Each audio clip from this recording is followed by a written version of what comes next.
Enfin, l'original est de retour pour une nouvelle vidéo. Donc du coup, dans cette vidéo, on va à peu près parler d'NXT, l'identité qu'elle a eue à travers toute son histoire, à quoi elle a servi, à quoi elle a abouti, et puis on va parler du problème qui est toujours persistant là maintenant. Et ce problème, c'est à quoi sert réellement NXT? Parce que, logiquement, on dit que c'est une troisième brand qui est comparable à Raw et à SmackDown. Et on sait tous que c'est pas le cas. Donc du coup, c'est à peu près présenté comme un centre de développement, vu qu'il y a des jeunes talents comme Roxanne Perez qui sont passés par là, Jivon Evans aussi qui est développé là-bas, Obafemi qui est développé là-bas. Genre toutes les personnes du Performance Center, quand ils ont fini leur entraînement, ils vont directement à NXT. Bon, maintenant il y a Evolve à peu près, bah, c'est un peu bizarre, mais voilà, ils passent quand même à peu près par NXT. Et du coup, là maintenant, NXT, il y a des gens qui sont ajoutés à peu près d'AEW, du circuit indépendant, de je ne sais pas où, d'Australie, de Stardom. Genre des gens à peu près qui ont une carrière déjà faite, qui ont genre 15 à 20 ans de carrière, ils viennent à NXT là maintenant. C'est clairement pas des rookies quoi, c'est clairement pas des talents qui sont à développer. Donc logiquement, qu'est-ce qu'ils font à NXT? À quoi sert réellement NXT? On dit c'est un centre de développement, vu qu'il y a toujours fondamentalement l'idée qui est toujours là de développer des talents pour qu'ils soient prêts dans le main roster. Mais là, il y a quand même des gens, genre, tu peux voir des catcheurs comme Ricky Stark, Ethan Page qui sont là. Donc, qu'est-ce que c'est NXT? Parce que NXT n'a pas toujours été comme ça.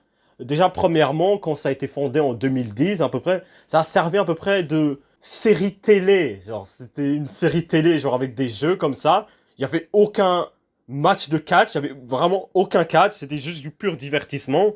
Bref, l'idée, elle n'est pas restée trop longtemps, vu que c'est un show qui directement intéressait un autre public, quoi. Genre, ça avait rien à voir avec les fans de catch, le fan de catch lambda. Bref. Et du coup, vers 2012, vu que la FCW elle a été annulée ou je sais pas quoi, mais NXT elle a repris le rôle de FCW, vu que FCW c'était la Florida Championship Wrestling, là où du coup Dean Ambrose, Roman Reigns et Seth Rollins sont partis développer leur talent là-bas. Mais NXT va du coup prendre le rôle de la FCW et va du coup devenir le centre de développement de la WWE vers à peu près 2012. Et là, du coup, Seth Rollins va gagner à peu près un tournoi pour s'établir en tant que le premier champion de la NXT. Et jusqu'à aujourd'hui, Seth Rollins est le plus gros talent qui a été produit par NXT. Bon, tu vas me dire, oh, il est parti à Ring of Honor. Tyler Black a fait ses matchs à Ring of Honor, à Mexico, tout ça. Bref, personne réellement le connaissait avant qu'il passe par la WWE. Donc voilà, tu peux pas dire que Seth Rollins c'est un gars de Ring of Honor, quoi. Genre, c'est clairement un gars de WWE. C'est dans ce sens-là où je veux en venir, quoi. Et du coup, si je me trompe pas, Triple H, à ce moment-là, il était déjà à la charge d'NXT. Et je pense qu'il était aussi assisté de Dusty Rhodes à ce moment-là aussi. Et certaines autres personnes, bref. Du coup, voilà, quoi. Genre, après que NXT ait repris le flambeau de la FCW, là, c'était clairement l'identité d'NXT. Le fait qu'elle soit le centre de développement de la WWE pour préparer les catcheurs qui y sont dedans à être préparés à rejoindre le main roster. Justement par après, la personne qui bat Seth Rollins pour le championnat NXT, c'est Biggie, qui à ce moment-là est appelé Biggie Langston. Et du coup, Biggie, c'est un ancien champion de la NXT et aussi un ancien champion de la WWE. Ouais, bref, son règne, il est un peu bizarre vu que genre, c'était clairement juste pour le récompenser de toutes ces années de dur labeur à la WWE.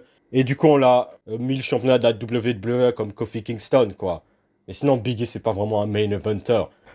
Et donc, du coup, dans ce sens-là, je sais pas si on peut vraiment considérer Biggie comme une star réussie de la NXT, quoi, vu que... Voilà, quoi. C'est pas clairement quelqu'un qui a été pushé directement après avoir quitté NXT pour le main roster, quoi. Genre, il a gagné son championnat de la WWE, genre 8 ans après que il est sorti d'NXT. Donc, ouais, il a pris clairement son temps, quoi. Ils ont clairement pris leur temps pour pusher Biggie, quoi. Genre, en plus de ça, après que Biggie ait gagné le championnat de la WWE, genre, directement, il est retombé dans la mid-card, quoi. Ils l'ont directement remis en équipe avec le New Day. Après, il s'est cassé la nuque. Je pense il est retraité, là, je pense, hein, limite. Parce que je pense pas qu'il va remonter dans le ring, hein. Et bon, dans tous les cas, s'il remonte dans le ring, tu penses vraiment que genre Biggie, il va être positionné comme un main eventer? Non! Il était un mid-carder, il refaisait équipe avec le New Day juste avant de se casser la nuque. Donc, il sera clairement remis dans cette position. Ou sinon, il sera en train de feeder avec Kofi et Xavier Wood, quoi. Et Kofi et Xavier Wood, c'est des mid-carders jobbers, limite. Donc voilà. La personne en plus qui bat Biggie pour le championnat NXT, c'est du coup Bo Dallas qui est là maintenant, Uncle Howdy, qui a du coup la stable la plus catastrophique et la plus désastreuse et la plus irrespectueuse que j'ai vue en fait. Parce que là, franchement, cette stable, elle ne met rien en honneur, elle ne met rien en avant. Si le but c'était de mettre en avant le fait que Bray Wyatt est mort et de donner un hommage à Bray Wyatt, là, ça fait tout l'inverse en fait. Genre là, c'est juste en train de le dénigrer en fait. Ça entache la legacy de Bray Wyatt. Genre comme je l'avais dit dans une autre vidéo, genre c'est l'équivalent de la Battle Royale en mémoire d'André le Géant. Genre ils le font à SmackDown. Donc voilà quoi. Et ça sert à rien littéralement de faire ça quoi. Donc si c'est inutile, ça ne met rien en mémoire quoi. Genre limite je trouve même la stable du Wyatt Six encore pire vu que genre avec ça ils ont clairement vendu plus de t-shirts et tout ça, avec le buzz que ça a suscité leur début et tout ça. Et genre là maintenant, on a juste des catcheurs comme ça random. Et genre ils sont champions par équipe. Super, t'aurais pu mettre n'importe qui. Ils ajoutent rien en fait. Bref, je digresse. Mais du coup, Bo Dallas, genre, c'est vraiment le catcheur le plus, genre, générique que j'ai vu en fait. Le gars, je comprends même pas limite pourquoi il est devenu champion NXT quoi. Parce que genre, Bo Dallas, genre, sa carrière, genre, c'était de la comédie. Genre, il y a eu le Bo Live. Ça, c'était quand même assez marrant, quoi. Puis après, il est revenu, genre, en 2017. Et genre, il était devenu le laquais de The Miz, là, le Mistourage, avec Curtis Axel. Ça, c'était quand même assez bien.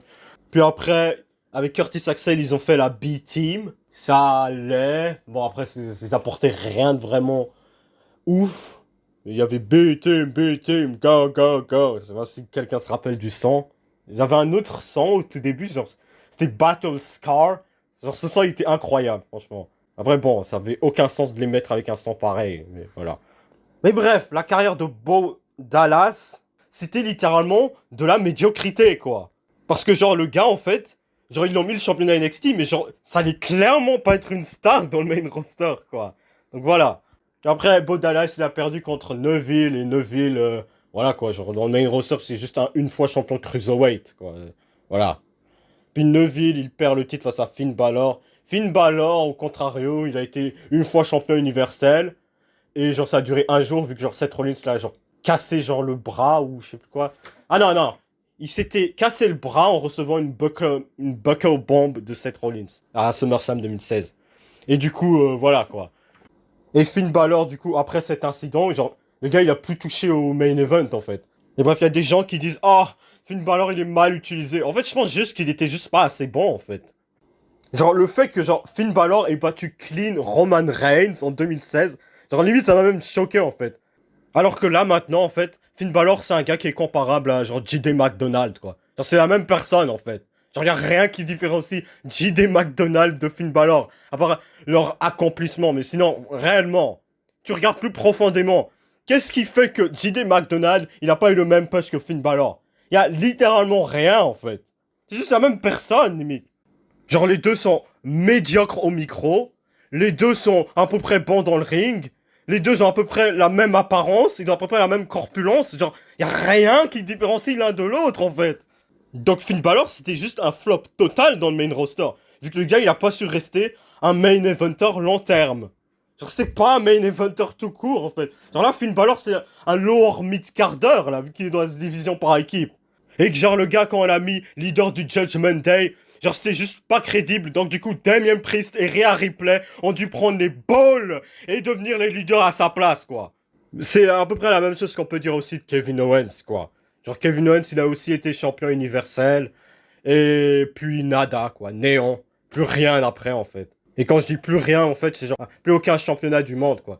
Genre, Kevin Owens, c'est pas un main eventer, quoi. Parce que si c'était réellement un main eventer, le gars il serait positionné comme Roman Reigns. Parce que un main eventer, c'est pas le genre de gars qui job à WrestleMania face à un YouTuber pour le championnat des États-Unis, quoi. Simplement. Et tu vas me dire aussi, ah, Sami Zayn. Sami Zayn aussi, c'est pas un main eventer. Tu peux pas mettre crédiblement Sami Zayn un main eventer pour moi. Genre juste regarde-le en fait. Sami Zayn c'est pas un main eventer, Kevin Owens c'est pas un main eventer. Tu peux pas forcer l'audience à croire que Sami Zayn et Kevin Owens c'est des main eventers. Bref, je digresse. Sami Zayn, c'est pas quelqu'un de crédible en fait. Genre Sami Zayn on l'a mis champion d'NXT simplement pour rendre content les gens d'internet qu'ils ont dit ah signé El Generico, please, Triple H signe El Generico et Kevin Steen.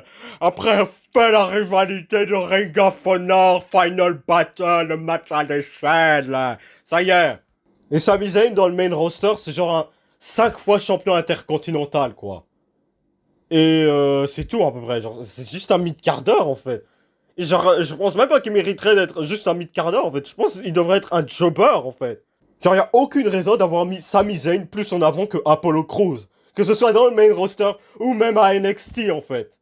En fait, les catcheurs que je viens de citer, tout ça, Sami Zayn, Kevin Owens, Finn Balor, c'est vraiment la période où genre Triple H, il commençait à signer des gens du circuit indépendant comme ça, de Ring of Honor, du Japon comme ça. Et genre NXT commençait peu à peu à perdre son identité. Il y a des gens qui disent que NXT Black Earth c'était la meilleure période d'NXT. En fait ça faisait juste aucun sens en fait. Parce que NXT fondamentalement l'idée c'était que ça soit une branche de développement en fait. Et genre là, Triple H il commence à signer des gens qui ont genre 20 ans d'expérience. Y a pas de problème à signer des gens qui ont de l'expérience, genre pour à peu près donner peut-être des meilleurs matchs et tout ça. Mais genre, si tu commences à mettre tes gars en avant, genre ces types qui ont genre plus de 15 ans d'expérience, 20 ans d'expérience, et genre que c'est à peu près tout le roster de ton NXT, genre, ça fait plus aucun sens en fait. Genre, qu'est-ce que tu développes? Juste des types en fait qui sont là depuis genre plus de 20 ans et qui commencent à avoir leur première vraie exposition dans le monde du catch. Et après, c'est à peu près le pompon vu que en 2019, NXT va signer du coup un deal TV avec USA Network à peu près pour commencer à peu près les Wednesday Night War avec AEW, mais genre NXT, genre l'idée d'avoir genre un deal TV et de genre montrer chaque semaine le show NXT, genre c'est un peu bizarre vu que genre FCW n'a jamais eu de deal TV, OVW n'a jamais eu de deal TV, parce que l'idée de pas avoir de deal TV dans ces shows de développement en fait, c'est de pas montrer les catcheurs qui sont développés là-bas en fait. Genre Brock Lesnar, Batista, John Cena, Randy Orton, genre personne savait qui c'était avant. Personne n'avait jamais entendu parler d'eux avant de rejoindre la WWE. C'est parce qu'ils étaient à OVW en train de se développer avec aucun deal TV là-bas en fait.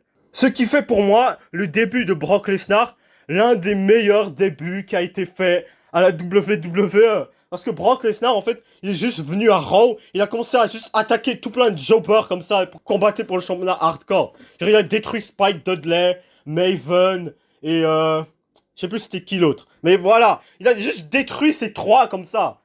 Et genre les gens ils étaient en mode c'est qui ce monstre?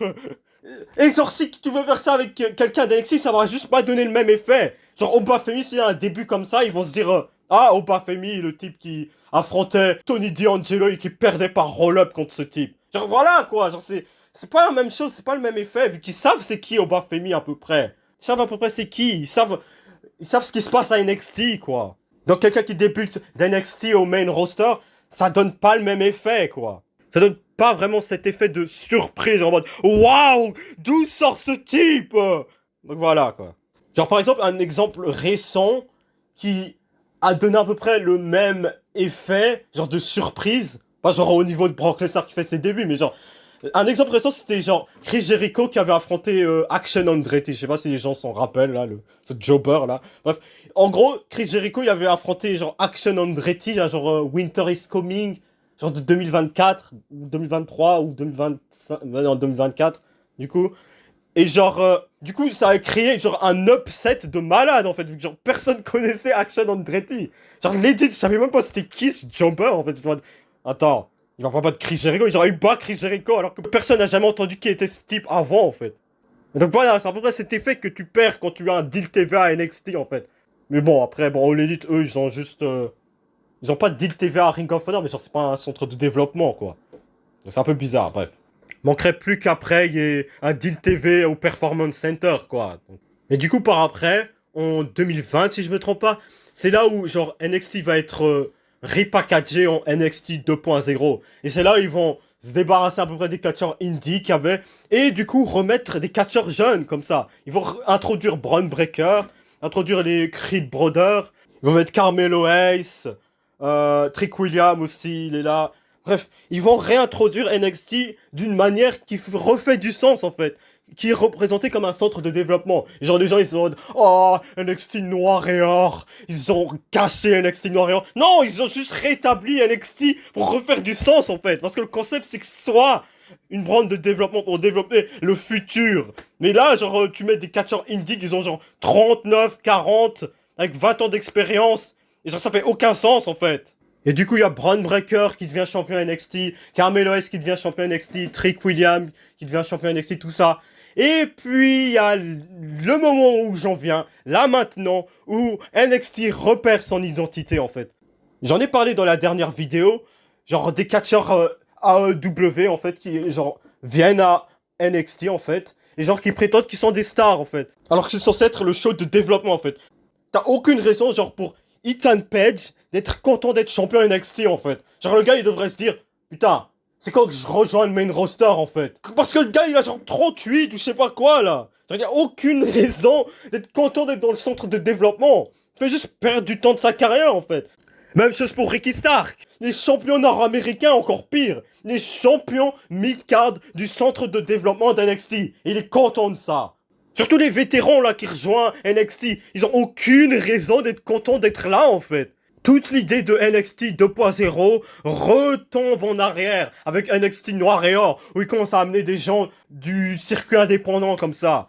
Des gens qui ont genre 20 ans d'expérience encore une fois. Des gens qui sont en train de casser depuis genre de millénaires et qui sont du coup dans leur première exposition à une grosse compagnie. C'est pas ça ton futur en fait. C'est clairement pas ça en fait. Genre tu les mets le championnat NXT, tu mets le championnat NXT à Ethan Page, alors que genre le gars il a genre 38, son run à AEW, il y en avait personne qui en avait à foutre, et genre là, tu le mets à NXT, et genre tu essayes de prétendre que genre c'est quelqu'un qui sera le futur en fait, en le mettant le championnat NXT. Genre quand il ira dans le main roster, ouais, ce sera le futur en fait. Genre non en fait. Donc voilà.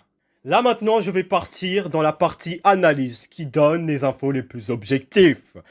Donc, dans tous les champions NXT, là maintenant, il y en a 22 qui sont passés par le main roster. Et dans ces 22, il y en a 6 qui ont été champions du monde dans le main roster. Donc du coup, ça compte Seth Rollins, Kevin Owens, Big E, Finn Balor et Dolph Ziggler et Drew McIntyre.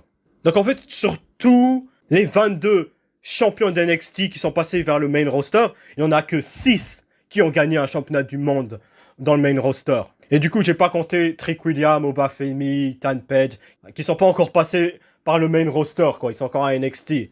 Mais là, en fait, ça te donne à peu près un pourcentage de 27% de chance de gagner un championnat du monde si tu as été un champion NXT.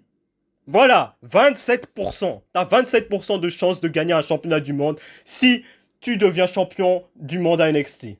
Donc en fait, soit c'est Triple H qui sait pas qui il met en avant, soit c'est juste Vince qui ne sait pas les booker quand il rejoint le main roster.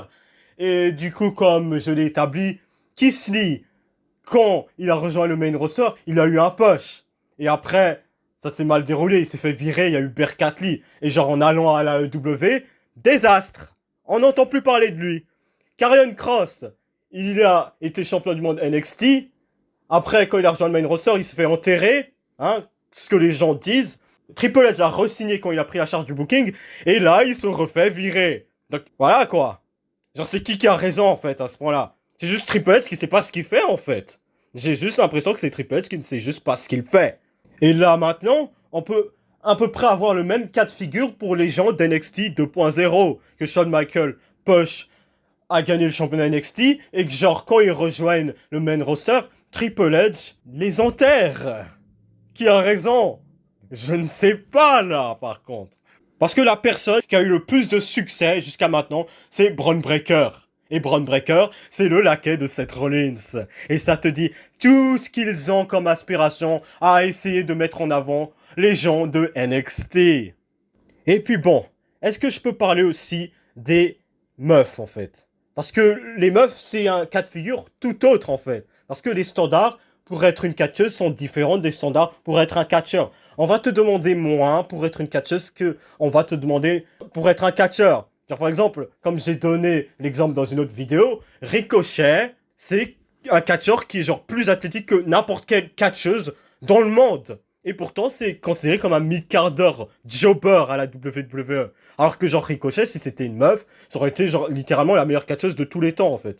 Et genre en fait, pour les meufs, genre quand tu deviens championne NXT féminin, en fait c'est littéralement un ticket garanti pour devenir championne du monde dans le main roster en fait. Parce que genre en fait, les seuls exemples de personnes qui n'ont jamais été championnes dans le main roster, c'est genre Shayna Baszler, Kairi Sane, Ember Moon et Raquel Rodriguez. En fait, c'est juste les personnes qui me viennent dans ma tête. Sinon, s'il y en a d'autres, ouais, Roxanne Perez. Mais bon, Roxanne Perez, elle vient d'arriver, donc voilà quoi. Donc ouais, c'est à peu près un ticket garanti en fait pour devenir championne dans le main roster. Et genre, tu peux devenir championne dans tous les cas en fait dans la division féminine. Genre, les standards ils sont tellement bas que genre n'importe qui peut être championne. N'importe qui aura un moment en fait de gloire dans le main roster. Donc voilà quoi. Genre Carmella est la première Mr. Money in the Bank. Chelsea Green est la première championne des États-Unis féminins. Genre n'importe qui aura sa chance à un moment quoi. Donc voilà. C'est pour ça que je compte pas vraiment les meufs hein, dans le même panier.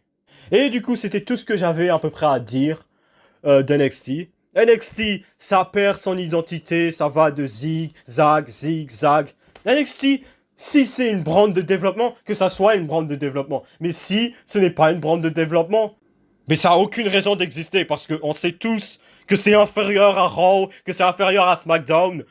Donc non, c'est pas égal à ces deux shows dans tous les cas. Donc voilà en fait. NXT c'est un show en fait qui est présenté comme une sorte de troisième brand, malgré le fait qu'il y a toujours des éléments qui montrent que c'est un show de développement en fait. Parce qu'il y a toujours l'idée de rejoindre le main roster, il y a toujours l'idée d'avoir des talents que tu développes. Bref, c'est juste un bordel. Et genre il y a des vétérans genre qui, comme Ethan Page, qui ont 38 ans et qui deviennent champions du monde NXT. Ça n'a aucun sens en fait. Donc voilà, bref, j'en ai assez parlé d'NXT. Et moi je vous dis à plus. Bref.